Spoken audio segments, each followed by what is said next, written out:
Hello, I am doing a reading vlog and it's gonna be a little imperfect because my lighting is gonna be wonky. I left my light at my parents' house and it is a gloomy weekend ahead of us. I cannot rely on natural lighting and I hope you will bear with me and watch anyway because I really just feel like reading this weekend. I have a great lineup of books that I'm excited about. I currently have some lunch in the oven. I am making chicken tenders and fries because that's what was in my freezer.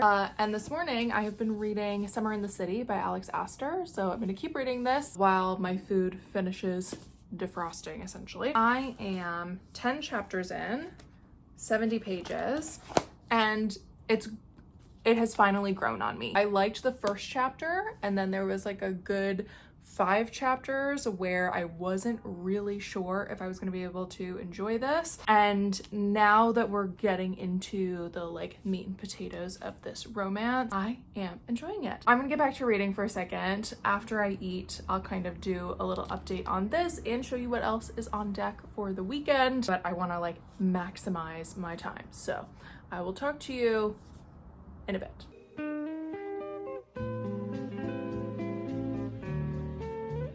Okay, I'm back. A little bit more fed, a little bit more hydrated.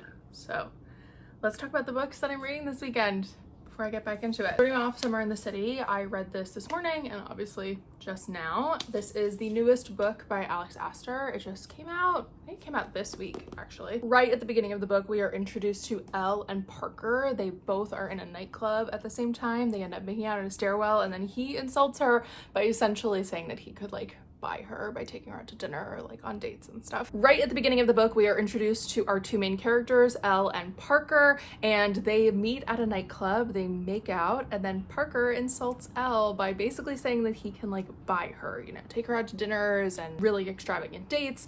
And as she's leaving, she finds out that he is this like very well-known tech CEO, and thus begins her hatred of him. Then we fast forward a couple years. Elle hasn't lived in New York in quite a long time, but she is back in the city to house sit and get some work done. And it turns out that her neighbor is none other than her enemy, Parker. From the point in the book where we are reintroduced to them, it is unclear whether or not he recognizes her and knows who she is, but he does recognize that he needs somebody who doesn't give a crap about him to be in his social circle for the summer. So he asks her to be his fake girlfriend for the summer and come to events with him, and in return he will take her to some of the locations that she is scouting as a screenwriter. Unbeknownst to him, she is currently facing writer's block and on a very serious deadline for an upcoming film, and she has a handful of locations around New York where they already have permits to film this movie, and so she is hoping to visit them and get inspiration and end her writer's block. Elle is super grumpy. Like, I'm genuinely drawing a blank on the last time I read a character that was one, this grumpy, and two, was a woman that was this grumpy, and I kind of like it. Like, she's very jaded. She does not like New York, which I think is a really fun twist on this like summer New York rom-com. So many of the books that are set in New York, everybody is enthralled by the city. I live here. I love New York. There's a reason why I'm still living here and why I continue to live here. But sometimes it does get a little bit boring to read book after book after book where people are just like enthralled with the city. That this is a really nice break in that kind of trope. I'm also so intrigued by Parker. I don't know if we're ever gonna get his POV. I can't wait to kind of figure him out. I am 12 chapters in on page 85, and it wasn't until around page 50, I would say, that I was like, I'm not gonna DNF this book, which I feel like is a good point for me. I either DNF the book within the first 2 chapters or around page 100. That's like, unless something comes up in between then that really offends me, I'm putting this book down. So feeling like the book is picking up pace and like I'm getting more and more invested with each page feels really good to me. I was nervous because at the beginning of the book, it was reading like how I don't like books to read, which is when they're mostly like thought-based. It's very in the characters' heads. I much prefer a romance told through dialogue. And the further we get into this story, the further away we get from spending like a page and a half just in thought, which I'm really enjoying that it's feeling much more balanced the more we go. Usually in romances, it feels like within the first chapter, there's like a precedent set that it's either going to be like a thought forward or a dialogue forward book.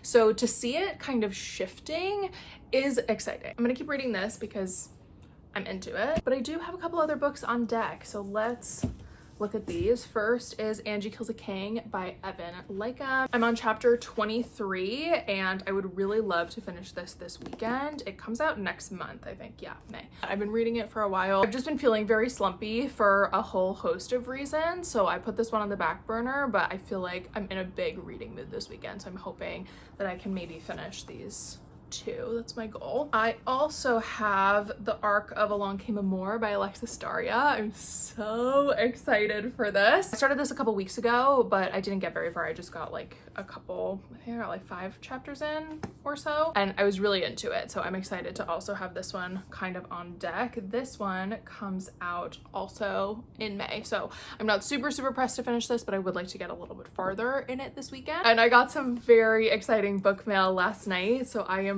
really excited about this one. This is The Geographer's Map to Romance by India Holton, the new book in the Loves Academic series.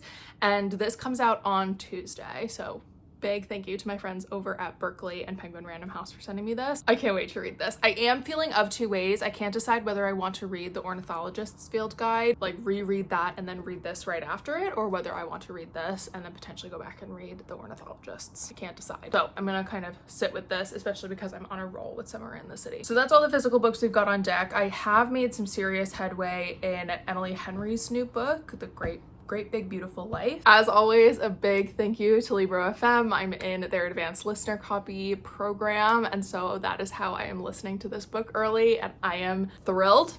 Absolutely thrilled. I think I have about 3 hours left on the audiobook. I thought I was gonna read more of that today because I thought I was gonna go on a walk, but it is quite the rainy day out, and I am enjoying being nestled up on my couch with some physical books. So we'll see how much of that I end up reading this weekend. But it is kind of nice to take a break from it and not just like blast through it. A lot to explore, which I'm very excited about. So I'm gonna head back into this one and I'll check in with you in a bit.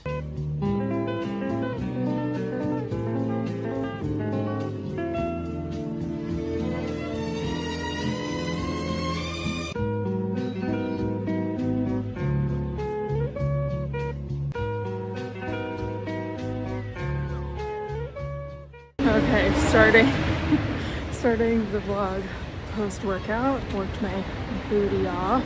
I stopped at the grocery store to pick up some things. I am listening to Great BBL. Finished Somewhere in the City, and I really liked it. So I will tell you all about that. When will I tell you about that? In a couple of hours, probably. I need to like cool down, eat, drink a lot of water.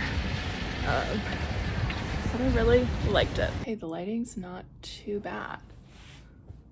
And the angle's not bad either. I thought I would do an update now because my headphones just died, so I'm pausing Great BBL.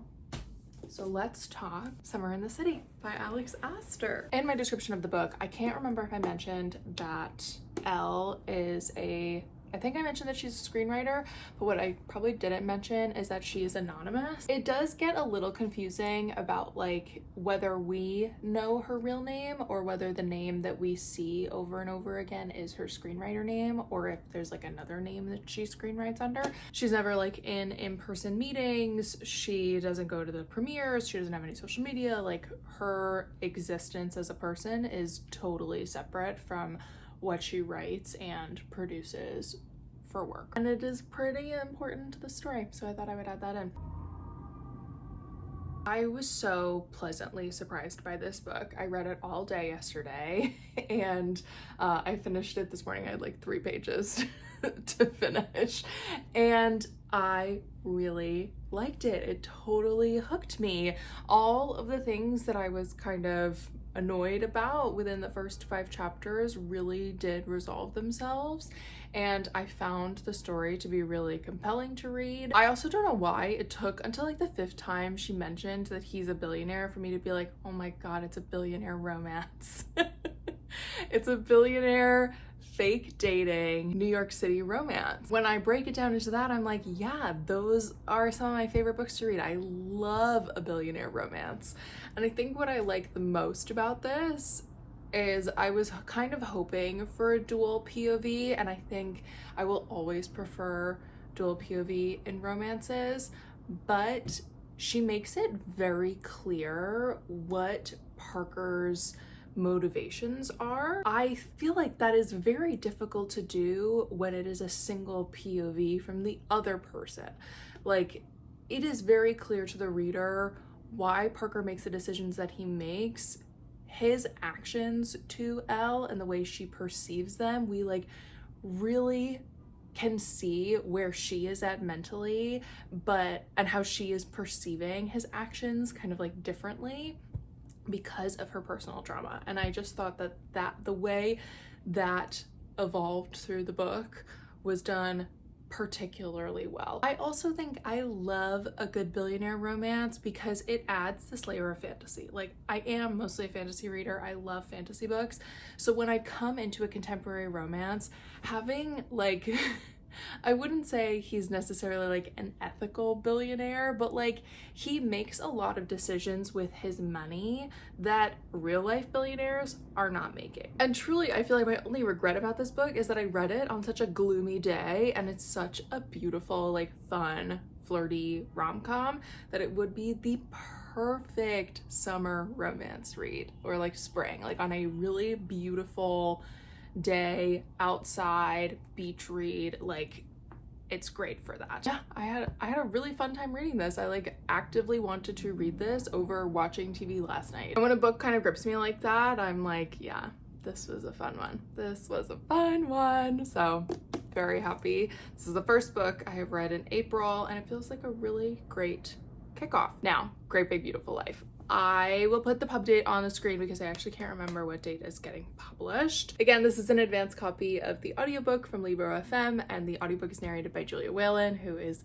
probably my favorite audiobook narrator at this point, and she is certainly not disappointing. This is a great audiobook. I am reserving my I feel like I should, until the end, reserve my ranking for like where in my Emily Henry faves this one is gonna go. But right now it's going pretty up at the top. Like, it's kind of battling with book lovers for number one. But I don't know, sometimes even my favorite authors in like the last 3 chapters will end up disappointing me. And like the book will be so good, and then like just in the last like 10% I'm kind of like, okay. So we'll see, we will see. But this one, it's kind of one of my favorite setups and like book plots, where we are following the story of a celebrity, and it is like the end of life biography. So we have Alice, who is a writer and journalist, and she has found this older celebrity. She was from a very prominent family and lived in the public eye. She was married to a like rock star basically, and then she like totally disappeared, and she found her, and she wants to write her book. Reaches out to her, she gets a meeting with her, and immediately after her meeting she runs into Hayden, who is a very well-known writer and has just won an award for a biography that he wrote. And their prospective client Margaret decides that instead of deciding, she is going to contract them both for the month, trial them out, and see who she wants to tell her story between the two of them. So we get this overarching story of the two of them having meetings with her and learning about her life. We are focused on Alice. She's the only POV that we get. So we're getting Alice's meetings with her and retelling of her life. But then we're also getting this relationship between Alice and Hayden and where they are now living. They're like in this island, I think, in Georgia, or like off the coast of Georgia. And it's like very small town, retiree, maybe some tourists come in the summer vibe. And I am just loving it. I love that we are getting these like chunks of Alice and what is happening in her life, but then we get these huge, like ginormous flashbacks. And I love it. I love a like fictional celebrity memoir. I find them to be so fun, especially after kicking off the year with the favorites like this. I'm enjoying it so much. We'll see what I do today to try and give myself time to listen to this audiobook rather than just like sitting and twiddling my thumbs, because I usually like to keep my hands busy while I'm listening. But I'm gonna take a little bit of a break. I think I have like 50 minutes left in the audiobook, so I have a feeling I'll finish it today or tomorrow. And I am just gonna heat up some lunch, so I'll show you that in a second, and then I'm gonna curl up with Miss Angie and we'll see how far I get in her today. It's my lunch, leftover Italian food from last night. It is delicioso.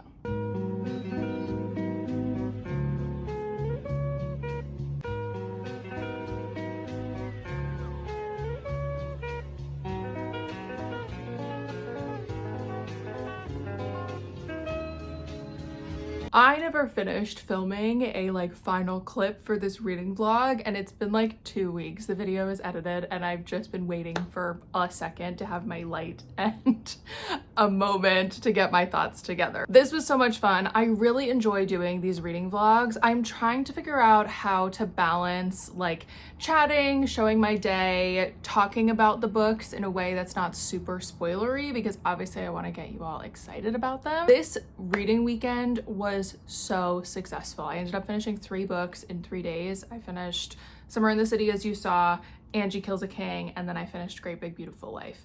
And I loved all 3 of them. I had a wonderful time. It was a nice balance of books that I was reading, and it just was such a great setup to April. We are now like right at the end of April, which is kind of crazy. And that's really the bulk of the books that I've read, because I ended up getting so busy right after this reading vlog. So I'm really glad that I filmed it, and I hope you enjoyed it. If you did, please let me know so that I will continue to film more of these. And hopefully the more I do it, the better I will get at it. Also, if you enjoy seeing certain things in reading vlogs and you would like to see me incorporate those into future ones, let me know. I am constantly trying to figure out, you know, what people enjoy about these, because I know what I like about them. I just kind of like a little peek into people's days, and just like a little cozy vlog to put on while I'm getting ready or while I'm eating or something.